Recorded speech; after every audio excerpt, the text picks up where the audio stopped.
Welcome back. अगर आप BCom second year के स्टूडेंट हैं तो ये वीडियो आपके लिए है। आप इसे कंटिन्यू देखते रहिए। आपको पता है हमारा सीरीज चल रहा है आपके लिए कॉर्पोरेट अकाउंटिंग का पूरा सोल्यूशन करवा रहा हूँ मैं। डॉक्टर एस के सिंह की बुक हमारे पास है। हमने कोशिश करनी है कि सारा सिलेबस कंप्लीट करा दूँ मैं आपको, और बिल्कुल फ्री में। चलिए देखते हैं।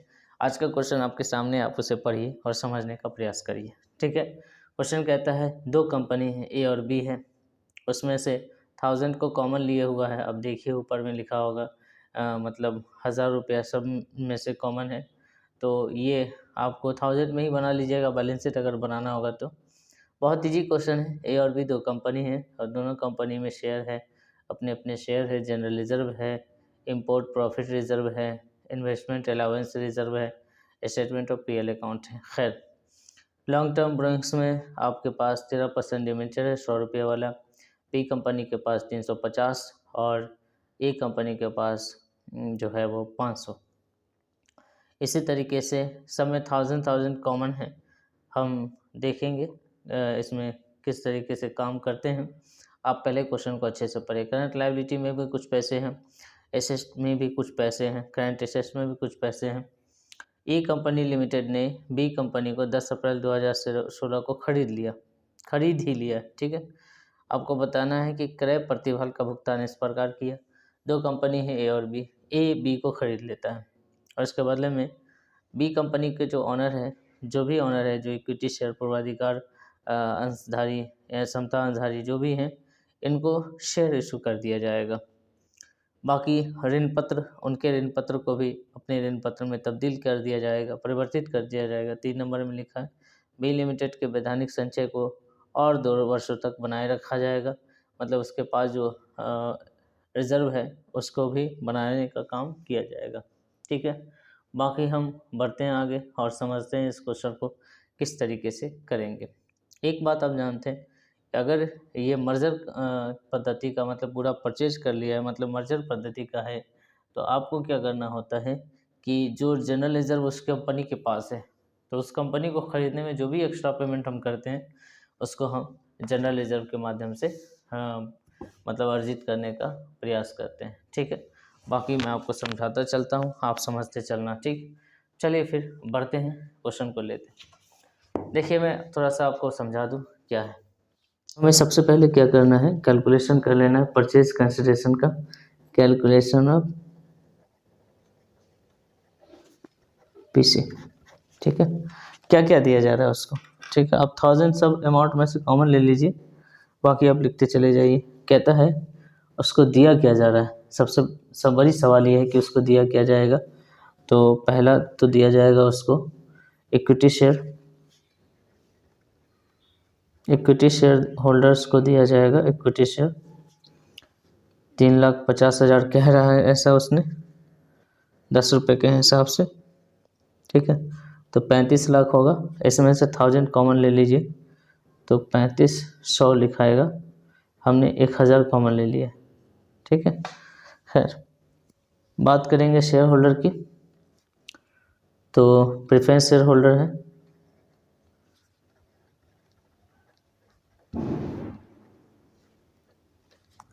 17 लाख रुपया है।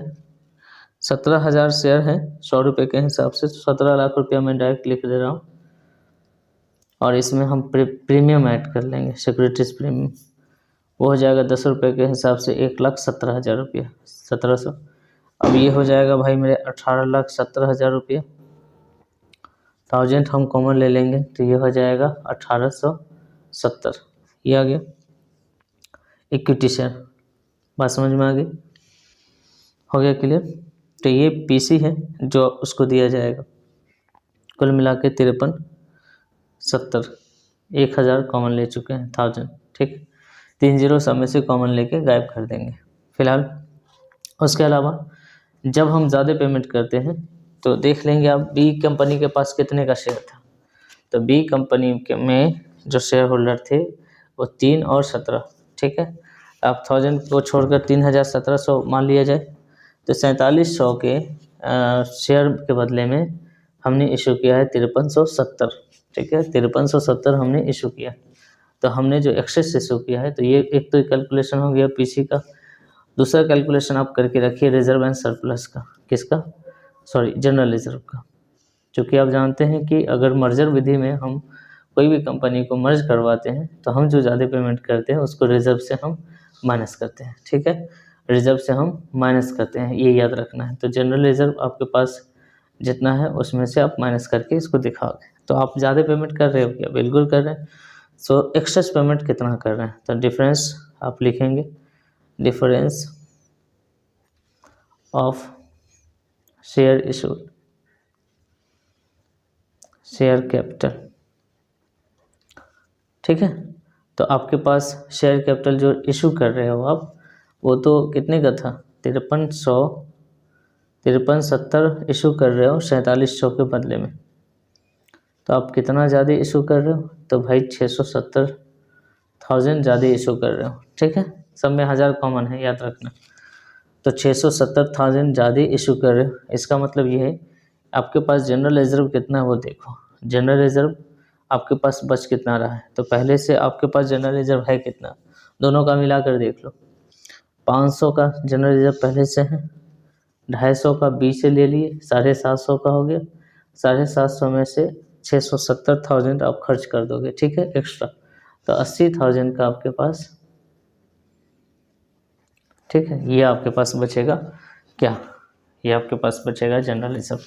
तो अब जो जनरल रिजर्व शो करोगे 80,000 जनरल रिजर्व ही शो करोगे आप अपनी कंपनी में, ठीक है, मतलब एक कंपनी में। अब बात करेंगे इसका बैलेंस शीट हम कैसे बनाते हैं, ठीक है। इसका बैलेंस शीट हमें बनाना है किस तरीके से, चलिए। तो सबसे पहले तो हम बैलेंस शीट के लिए फॉर्मेट करेंगे,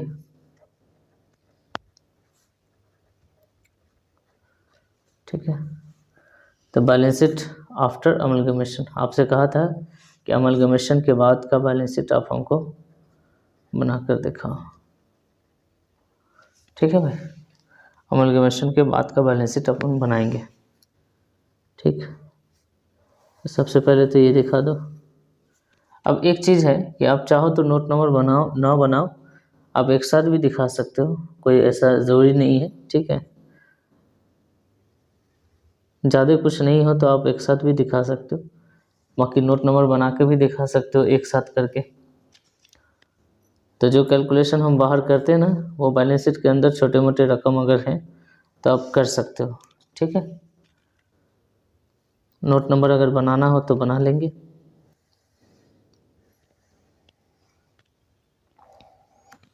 हाँ जी भाई, आ रही बात समझ में, चलिए तो बढ़ते हैं आगे और समझाते हैं आपको। सबसे पहला साइट होता है, ये तो हो गया पार्टिकुलर, ठीक है। इसमें आप लिख लो ये पार्टिकुलर है, ये अमाउंट है, ये नोट नंबर है, ये अमाउंट, ठीक है भाई। तो आते हैं हम इसको समझने का प्रयास करते हैं। तो पहला साइट होगा इक्विटी एंड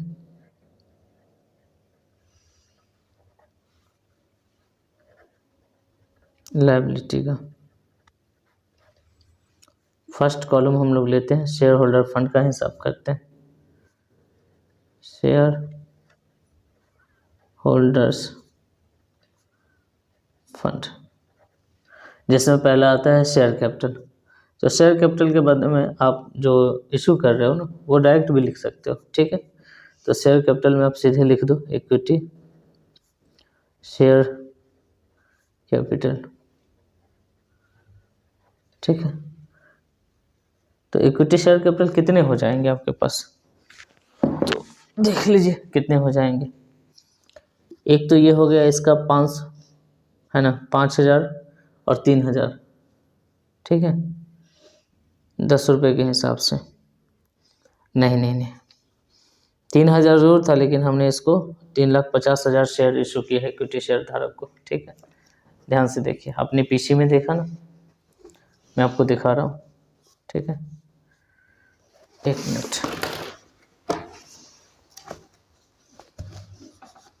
ठीक है, जरा ध्यान से देखिए। बी के समता आधारियों को 3,50,000 का शेयर 10 रुपये के हिसाब से इशू किया, ठीक है। तो 3,50,000 में 1000 आप माइनस कर लेंगे, मतलब कॉमन ले लिए हैं। यहाँ ऊपर में लिख लो कि हम 1000 कॉमन ले लिए हैं सब में से, मतलब 3500 का ही शेयर होता है। ठीक है, तो 500 का शेयर आपका अपना है, अब 3500 का 350 का शेयर उसको दिए बी कंपनी से। ठीक है, तो कुल मिला के हमारे पास 8500 का ये शेयर हो गया। ठीक है, क्लियर। उसके बाद 15% प्रेफरेंस शेयर। अब ये 15% प्रेफरेंस शेयर क्या है भाई, तो हमने बी कंपनी लिमिटेड को 14% की जगह पे हमने 15% प्रेफरेंस शेयर दिया। ठीक है, तो बी कंपनी लिमिटेड को एक तो 15% वाला है, 14% इसका अपना है। ठीक है, 15% हमने बी कंपनी में दिया। बी कंपनी के जो प्रेफरेंस शेयर धारक थे उसको 15% प्रेफरेंस धारक में हमने अपने यहाँ शामिल किया। तो ये बी कंपनी से लिया गया प्रेफरेंस शेयर है। ठीक है, उसको इश्यू किया गया पैसा है, तो प्रेफरेंस शेयर ये हो गया बी कंपनी का। ठीक है, 100 के हिसाब से है, तो आप 100 इच लिख सकते हो। अब शेयर धारक कितने थे, तो भाई बी कंपनी को 100 रुपया वाला हमने इशू किया है, तो 1700 शेयर था। 1700 आप प्लस में प्रीमियम, तो कुल मिला के 1870 आपको हमने बताया था। यहाँ पीछे निकाले थे, देखो ये 15% इसमें आप जोड़ लेना। 1870 का हमने पेमेंट किया है प्रेफरेंस शेयर होल्डर को, तो यहाँ पे 1870 हमने लिख दिया। बाकी 14% प्रेफरेंस शेयर होल्डर भी है जो अपनी कंपनी का है, मतलब एक कंपनी का, ये भी 100 के हिसाब से। ठीक है, तो इसके पास कितना था 2200, तो 2200 लिख दीजिए। उसके अलावा रिजर्व एंड सरप्लस हम लेंगे, क्या लेंगे भाई, रिजर्व एंड सरप्लस। अब ये जितने भी चीज़ें हैं तो कॉलम ना बनाकर आप डायरेक्ट भी दिखा सकते हो।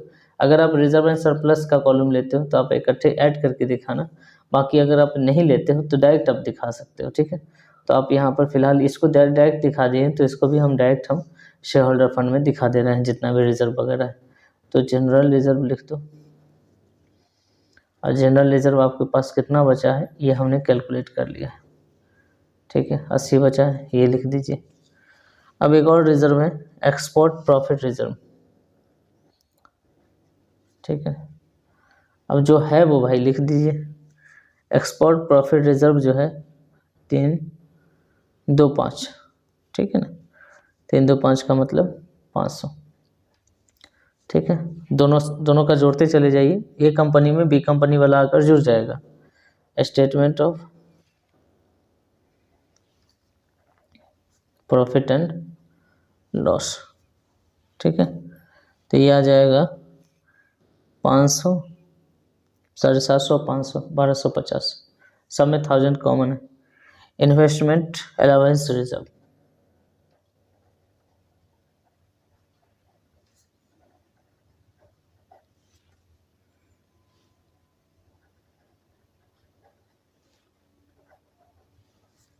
सौ। ठीक है, यहाँ तक हो गया। इसके बाद आते हैं नॉन करंट लायबिलिटी। बस आप कुछ नहीं करना है, उसको जोड़ के लिख दीजिए, दोनों कंपनी का जो है उसको जोड़ के इसमें लिख दीजिए, और कुछ नहीं करिए। तो क्या है ये नॉन करंट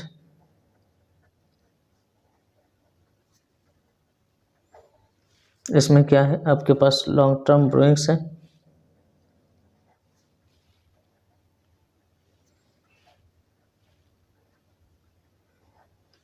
ठीक है, तो 5 3 8 85, 850 लिख दीजिए। लॉन्ग टर्म बोरोइंग्स में डिवेंचर्स है। ठीक है, 850 लिखिए, बात खत्म। ये हो गया दूसरा। तीसरा में आता है करंट लायबिलिटी। 200 इसका है, 150 उसका है, तो 350 इसका लिख दीजिए। हो गया, बात खत्म। आप दोनों साइड जोड़ के दिखा देना जितना आएगा। ठीक है, और जितना आएगा उतना ही नीचे भी आएगा। दूसरा साइड आएगा एसेस्ट। ठीक है, एसेस्ट में जब हम जाएंगे तो सबसे पहला है फिक्स एसेस्ट।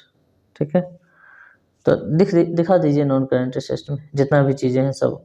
ठीक है, तो नॉन करेंट, पहला लिखा है नॉन करेंट एसेट, ठीक है। इसमें क्या सब है वो दिखाइए, जो भी चीज़ें, लैंड एंड बिल्डिंग है, दोनों को जोड़ दीजिए तो 2500 है, 1550 है, तो आ जाएगा 450, मतलब 40-50, ठीक है। लैंड एंड बिल्डिंग हो गया। प्लांट एंड मशीनरी, तो प्लांट एंड मशीनरी ये 3250 है, 1707 तो 19 3950 4950, ठीक है। उसके बाद फर्नीचर है, फर्नीचर एंड फिटिंग्स,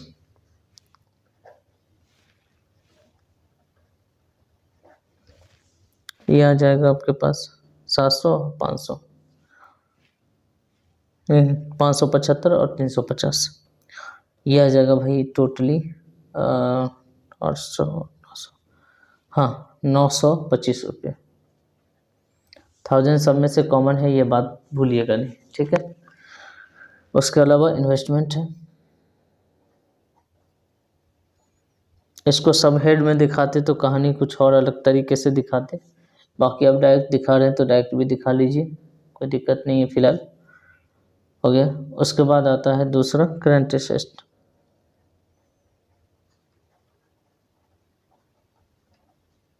ठीक है। अब करंट एसेट में सबसे पहला इन्वेंटरी, दोनों को जोड़ दीजिए 950 1250, 9 2 11 2200 रुपया होना चाहिए, 2200। इन्वेस्टमेंट के बाद ट्रेड रिसीवेबल है,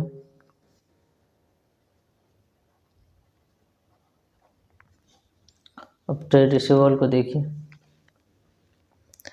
9 2 11 9 1 10 20 30 होना चाहिए, 9 19 नहीं 19 30 होगा, ठीक है। उसके बाद कैश है एंड कैश इक्विवेलेंट,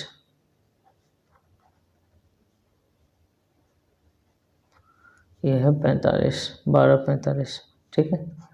दोनों साइड आप जोड़ दीजिए, ठीक। दोनों साइड जोड़ने का आंसर आ रहा है 16,500, 1000 कॉमन है, ठीक। तो इस तरीके से इस नई कंपनी का बैलेंस शीट रेडी हो जाएगा। समझ रहे मेरी बात को?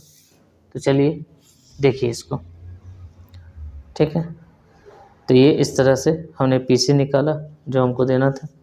अब चूँकि हम 5350 दे रहे हैं, 5370 तो वो ज़्यादा है, 4700 का ही शेयर था उस कंपनी में उसके ऑनर का, लेकिन उसके बदले में हम ज़्यादा 670 दिखा रहे हैं। तो हमारे पास जो अवेलेबल रिजर्व होगा दोनों कंपनी का मिला के, मेरा और उसका, उसमें से इस एक्स्ट्रा पैसा को काट देंगे। उसके बाद शेयर होल्डर फंड में इक्विटी शेयर प्रेफरेंस शेयर दो प्रकार का है, एक हमारे यहाँ है, दूसरा उससे हमने लिया है, ठीक है। तो दोनों का अलग डिफ्रेंशिएट करके दिखाएंगे। अलग क्यों दिखा रहे, जोड़ के क्यों नहीं दिखा रहे, इसका 15% वाला है, इसका 14% वाला है, लेकिन इक्विटी शेयर दोनों को जोड़ देंगे क्योंकि दोनों 100 वाला है, ठीक। उसके बाद जनरल रिजर्व है, एक्सपोर्ट रिजर्व है, स्टेटमेंट ऑफ पीएल है, सबको दूसरी कंपनी वाला जो है बी वाला, उसमें ए कंपनी वाला में ला के जोड़ दीजिए, बस कुछ मत करिए। यही कहानी है, यही करना है, ठीक है। इसी को कहते हैं अमलगमेशन, है ना। आ जाओ और मुझ में समा जाओ, ऐसा है। एक कंपनी दूसरी कंपनी में समा जाती है। क्लियर है? तो चलिए मिलते हैं नेक्स्ट क्लास में। अपना ख्याल रखिए, वीडियो अच्छा लगा हो शेयर करिए, क्योंकि हम सॉल्यूशन दे रहे हैं आपको, ठीक। इतना आसान होता नहीं है सॉल्यूशन, आपके लिए बनाना पड़ता है और समझना पड़ता है, समझाना पड़ता है, मेहनत करना पड़ता है, ठीक है। तो आप भी फ्री में बिल्कुल ना देखा करो, एक लाइक तो ज़रूरी है और अपने दोस्तों तक शेयर करो। चलो मिलते हैं नेक्स्ट क्लास में, टेक केयर।